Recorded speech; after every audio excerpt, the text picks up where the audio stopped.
अब जब जो जिस तरह से एक मॉडल सेट हो रहा है, दुष्यंत जी आप इस पर भी बोल सकते हैं, मैं घुसपैठियों पर भी आना चाहती हूँ, क्योंकि जिन दो मुद्दों को बोला, अब जिन मुद्दों को बोला उन पर एक्शन शुरू हो गया। बहुत से लोग दिल्ली में घुसपैठ को लेकर, घुसपैठिए बांग्लादेशी अवैध रोहिंग्याओं को लेकर बहुत से सवाल उठाते थे। वहां क्रैकडाउन चल रहा है, पुलिस वेरिफिकेशन ड्राइव चल रही है, वो विजुअल्स भी चलाई है। तो ये सब क्या ये एक डिलीवरी मॉडल है? आप मानेंगे कि डिलीवरी हो रही है, जिन वादों को किया उन पर डिलीवरी हो रही?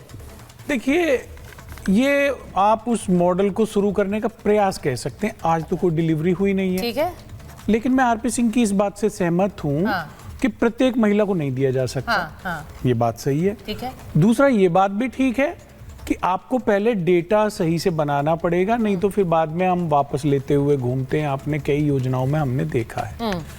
लेकिन मैं एक ही प्रश्न में मेरे दो मुद्दे मैं पूछना चाहता हूं आरपी जी से कि एक तो क्या जो मार्च का पैसा था वो मिलेगा? जब भी मिलेगा तो मार्च से मिलेगा, क्योंकि प्रधानमंत्री जी ने वादा किया था। दूसरा मैं ये पूछना चाहता हूं कि आरपी जी क्या आज कोई डेट बता सकते हैं कि इस डेट को खाते में आ जाएगा? अब सोचिए कि हम न सिर्फ डिलीवरी की बात कर रहे हैं, हम ये भी कह रहे हैं कि क्या वो बैकडेटेड होगा? संजीव जी ये भी सवाल पूछ रहे हैं। अब ये देखिए मैं आपको एक बात बता देती हूं। अब आप तो बुरा मान गए। नहीं, मैं नहीं बुरा मान रही, मैं एक अपने दर्शकों को बताना चाहती हूँ। प्रधानमंत्री जी सुनिए, प्रधानमंत्री चाहिए। अच्छा ठीक है, आरपी जी जवाब देंगे, लेकिन प्रधानमंत्री जी जब रिपब्लिक की प्लेनरी समिट में आए थे और वहां पर जब उन्होंने बात कही, आरपी जी उन्होंने ये कहा था कि नरेंद्र मोदी जिस तरह से काम कर रहा है, विपक्ष भी मोदी से ही पूछता है कि वादा कब पूरा करोगे, क्योंकि उन्हें पता है कि मोदी ही वादा पूरा करता है। ये बात उन्होंने रिपब्लिक की प्लेनरी समिट में कही थी। आपको सुचारिता, सबसे पहले महिला दिवस की सारी महिलाओं को बहुत बहुत शुभकामनाएं। और जब कोई बहुत इंटेलिजेंट बच्चा होता है तो पूरी क्लास का सबसे कठिन प्रश्न जब पूछा जाता है तो सारे के सारे बच्चे उस इंटेलिजेंट बच्चे की तरफ देखने लगते हैं कि आंसर तो ये देने वाला है। तो ऐसा ही लगभग अब हो रहा है कि मोदी की गारंटी से इतने त्राहीमाम हो चुका है अपोजिशन कि वो एक दिन, एक सेकंड, यहां तक कि एक महीने तक की वेट नहीं करता और उनको लगता है कि भाई ये तो अपनी गारंटी पूरी करेगा तो इसको दबोच लो। अभी 2 घंटे हैं, अभी 4 घंटे हैं, अभी 5 घंटे, क्योंकि कल के दिन तो सब कुछ होने वाला है, इंप्लीमेंट होने वाला है, अपना वादा पूरा करने वाले ही हैं मोदी जी। तो मोदी जी की गारंटी को एंडोर्स करने वाला ऑपोजिशन चाहिए, जिससे कि थोड़ी सी स्पीड और भारतीय जनता पार्टी की ऑपोजिशन ऐसा चाहिए जो एंडोर्स करे। अब महिला सम्मान पर बोल रहे हैं, मैं आ रही हूं, मैं वापस आ रही हूं, मैं आरपी जी के सवाल पर जाऊंगी जो आपने दुष्यंत जी पूछा। लेकिन जो घुसपैठियों की बात हो रही है, मुमताज जी, प्रीति जी, ये बात पूरे चुनाव भर होती रही। बहुत से लोग जानते हैं कि कितनी बड़ी संख्या में, ये तो वो नंबर्स हैं जो रिकॉर्डेड हैं, उससे कहीं ज्यादा वो हैं जो रिकॉर्डेड नहीं है अवैध बांग्लादेशियों के। इन सबको हटाने की एक मुहिम शुरू हो चुकी है दिल्ली में।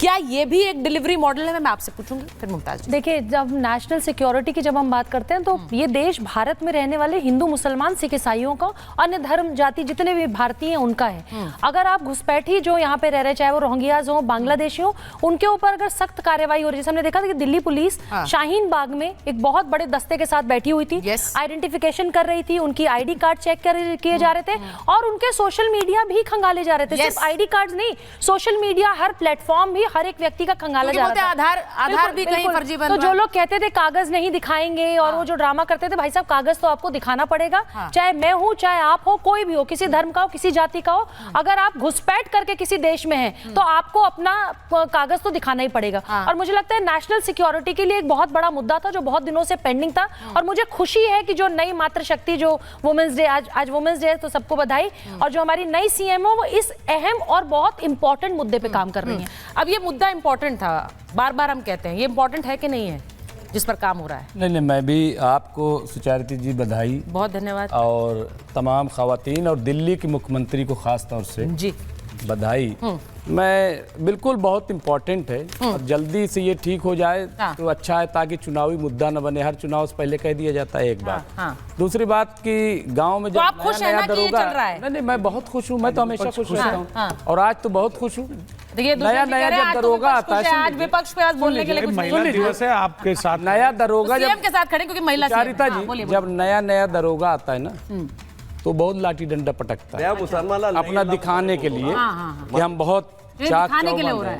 तो ये जो अभी आई हैं, चूंकि नई नई मुख्यमंत्री बनी हैं, ठीक है, अभी जो है डंडा पटकेंगी, इधर जाएंगी उधर जाएंगी, उसके बाद सब टाइम फिश हो जाएगा, जैसा होता रहा है बीजेपी में। नहीं, मैं बता रहा हूँ, सही बात है, क्योंकि आप बताइए मोदी जी की 11 साल की सरकार हो गई, ये जो रोहिंग्या का मुद्दा है या घुसपैठियों का मुद्दा है, ये स्टेट का मुद्दा है क्या?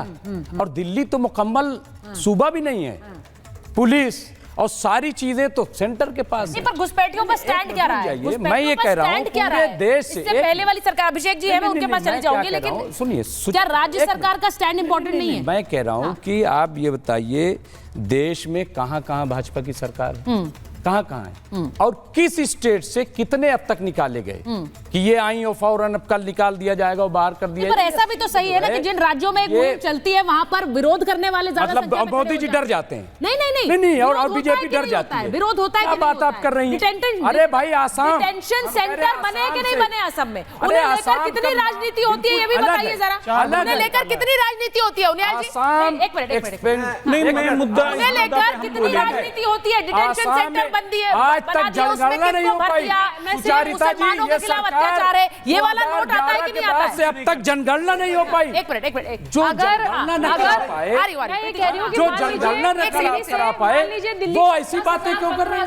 20,000 जो भी नंबर हो, ठीक है, अगर उतने रोहिंग्यास को भी निकाला जाता है या डिपोर्ट किया जाता है, ठीक है, तो कोई यहाँ तो नहीं कहने आएगा कि मुसलमान है, क्योंकि आपको पता है कि पूरे देश में ऐसा हुआ है। एक मिनट, नहीं, अरे इस बात को हम झुठला थोड़ी ना सकते हैं। जब भी कभी इस तरह का एक्शन लेने की कोशिश की गई है तो हमेशा बहुत सारे लोग सामने छाती पीटते नजर आते। क्या वही बात है?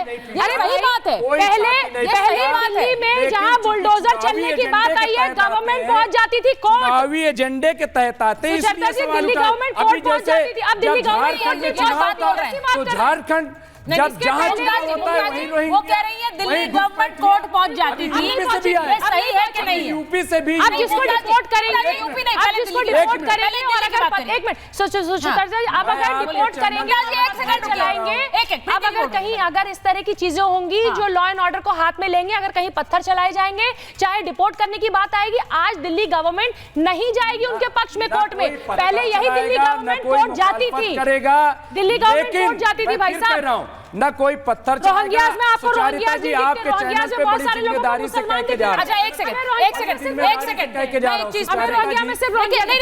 मुमताज जी, प्रीति जी, एक एक करके बात करिए प्लीज, एक एक करके। नहीं, आपने उनके पूरे वक्तव्य के दौरान आप बोलते रहे। देखिए, एक एक करके प्लीज। बहुत सिंपल सी बात है, जब रोहिंग्यास है तो रोहिंग्यास है, उसमें हमको हिंदू मुस्लिम नहीं दिखना चाहिए। ठीक है, मैं एक बार दिखने लगते हैं लोगों। मैं एक बार अभिषेक जी से पूछ रही हूँ, अभिषेक जी देखिए, हम आज जिन दो मुद्दों की बात कर रहे हैं, उन्होंने कहा कि पहले अगर रोहिंग्याओं पर क्रैकडाउन होता था तो राज्य सरकार उसमें कोर्ट पहुंच जाती थी, उनका स्टैंड क्लियर नहीं था, इसीलिए ये एक्शन नहीं हो पाया है।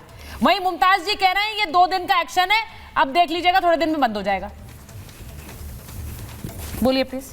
देखिए, मेरा मानना है कि आप तो बड़ी पत्रकार हैं, आप मुझे एक उदाहरण दीजिए कि जब रोहिंग्या और बांग्लादेशी के पक्ष में कोई भी सरकार कोर्ट में गई हो। ये केवल और केवल गुमराह करने का कार्य भारतीय जनता पार्टी वाले करते हैं। मैं देता हूं उदाहरण। रोहिंग्या और बांग्लादेशी अवैध घुसपैठिए भारत के अंदर आ रहे हैं, ये किसकी जिम्मेदारी है? ये किसकी जिम्मेदारी है? ये जिम्मेदारी तो गृह मंत्रालय के अंदर आती है। अब्दुल्ला खान पहुंचे थे, नहीं पहुंचे थे रोहिंग्या को बचाने के लिए? दिल्ली पुलिस भी भारतीय जनता पार्टी। मुझे एक बार कंप्लीट कर दीजिए, बीच में आकर आक्रमण मत करिए, बीच में आकर आक्रमण मत फैलाइए। मुझे ठीक है, वो एक बार बोल ले आरपी जी, उसके बाद आपके सारी। हाँ, बोलिए।